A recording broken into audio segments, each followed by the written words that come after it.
You are bad at opping. I'm sorry to be the one to tell you, but I'm happy to be the one to fix it. The problem with opping is that most Counter-Strike players don't know how to do it. And the problem with not knowing how to op in Counter-Strike is it's one of the most impactful roles where one skilled player on a team can massively turn the tides of a game. Now, the goal of this video is to take you from being a bad opper to being an opper that the other team is actually scared to fight, and one that will actually help your teammates win games and earn you elo. Now, I want to help you get better, but I don't want to eat up all your time. That's why today we're only going to be going over the top 3 reasons why you're bad at opping and how to fix them. But if you do want to get better at opping, there's plenty of other resources online. These are just the most important tips that I feel exist for getting better with the big green gun. Now, the first mistake people commonly make with the op is not knowing how to peek or get aggressive with the op. And I think it stems from this old War Owl video where a lot of older players learned how to op.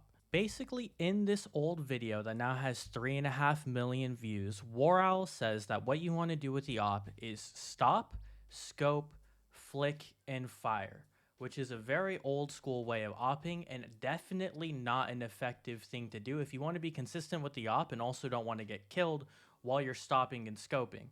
Now, one of the most important skills that separates bad oppers from good ones is their ability to take the op, which is inherently a very defensive gun, and use it to actually push and take space while winning aggressive fights. Now, back in the day, quickscoping used to be more accurate, but now you'll notice that if you take a quick shot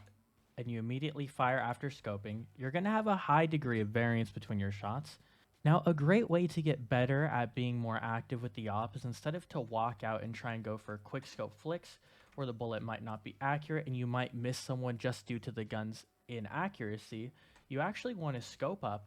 walk around the corner, counter strafe, and shoot. This will make you a lot faster since you don't have to wait for the gun to become accurate, and it's going to be a lot harder for other players, namely the palace player if you were to shoot the guy on site, to trade you. One thing that you will notice about all good oppers is their ability to find a player, such as the player in Palace right here, and isolate them without getting traded. For example, walking up, getting this shot, and then jumping away before they're able to get traded, or going for a peek like this and jumping away. Staying moving and not having to freeze, stop, scope, and shoot at an enemy is going to give you a lot more options when you are forced to walk up to the other team instead of letting them come to you. Now, to show how effective this can be at a high level with great execution is the best opper in the world, Zai Wu, taking fights down ramp where he scopes up, walks out, and counterstrafes and shoots at the same time in order to get picks at a long range while staying mobile and making it difficult for the other team to trade. Now, implementing that first tip into your games is already going to make you a lot better of an opper than the average CS player, but moving on from that, one of the most important things for the op to do is to be effective on the CT side.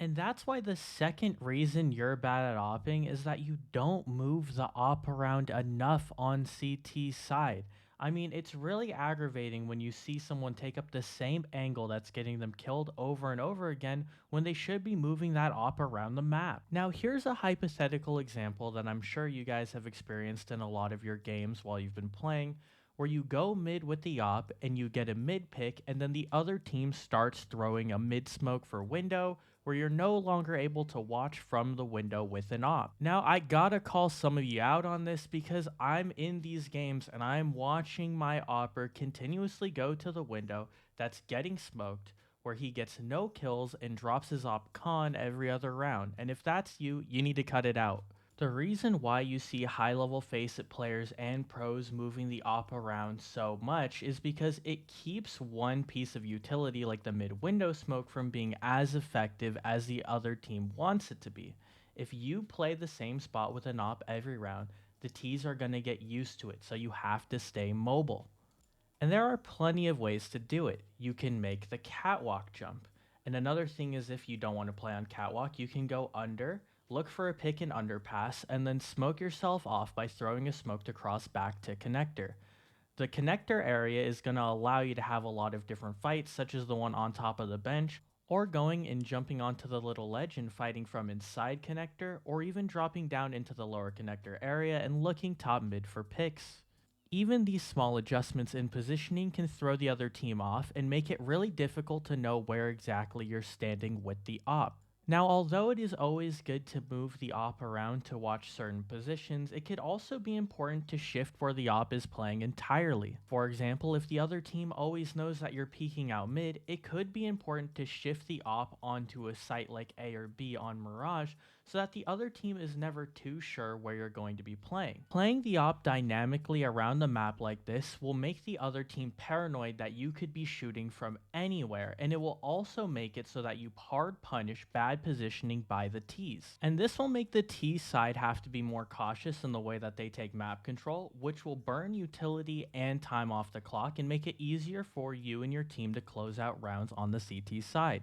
I promise you, if you implement this in your game, the other team is going to dread coming around every corner, and you're going to be able to secure a lot of rounds that your team otherwise wouldn't have, and your teammates are going to absolutely love you. But stepping away from positioning, there's a third and final thing that's keeping a lot of Counter-Strike players from going from being a bad opper to being an actually great opper that can turn the tides of these games. And the third reason you're bad at opping is that you don't play op angles. And what I mean by that is angles that you wouldn't typically play with a rifle due to either being too tight or too far away, that you can now play due to the op's ability to one shot to the body and also the ability to position farther back due to having access to a magnified scope.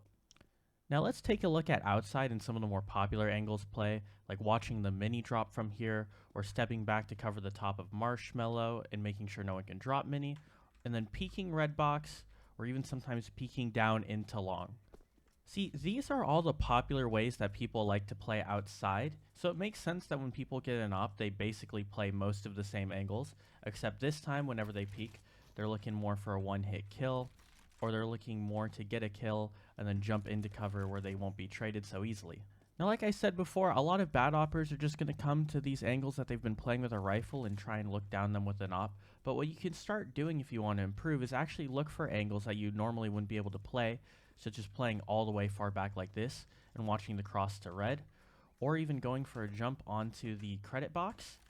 looking for a quick pick out here, and then falling off, where normally that would be a risky fight, since you're not going to have a lot of cover after you take the first engagement. See, when you have an op and you're going to start playing a lot of different angles to move the op around, it's important to remember the angles that you wouldn't normally play with a rifle, so that you can keep the op mobile while also getting full effect of having that range advantage on anyone who's peeking you. And although not every map has a ton of these op-only angles, the way you can look for these is just by looking for long-range angles that are pretty tight, that you can get one pick and run away, that the other team might not have seen, and especially ones that are going to allow you to grab man advantage in situations where your team is looking for a pick, while also holding important crosses, such as this cross right here from the truck to the bench. And I promise you, when you start looking for them, you'll notice that these op angles are actually all over the place, and that there's plenty of angles that you might have never played before that are great for oppers that are looking for an uncontested pick where they can get a kill and fall off. And if you do this in your games, I promise you, your teammates are going to appreciate you, and your enemies are going to fear coming around every corner, since they never know where that op's going to be posted and what angles are safe. And that's it. Those are the 3 biggest reasons why people are bad at opping in CS and how to fix them. If you like this video, please give it a like. If you didn't like this video, I am preying on your downfall every day. I have more CS videos in the making, so if you don't want to miss them, please subscribe, and I'll see you in the next one. Take care.